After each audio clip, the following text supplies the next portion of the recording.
Please please please साथीहरू एकचोटि हेरिदिनुहोस् न है। मैले चाहिँ आज तरुलको सब्जी बनाउन जाँदैछु।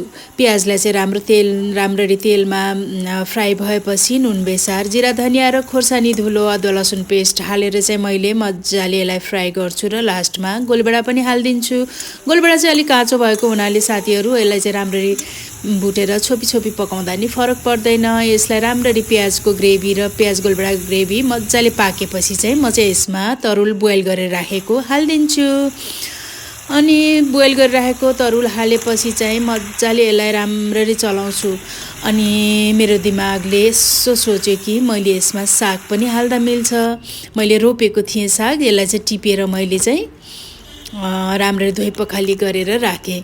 अनि यसमा चाहिँ मैले केराउ प्याजको पत्ता हरियो पत्ता पनि हालिदिन्छु र त्यसमाथि साग पनि ओइरिदिन्छु।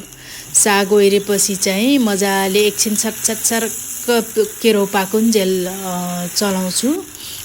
1 मिनट जति छोप्दा पनि फरक पर्दैन। केराउ राम्ररी पाकेपछि हरियो केराउ अनि साग पनि यसमा मजाले पाकिहाल्छ। अनि त्यसपछि त वाउ।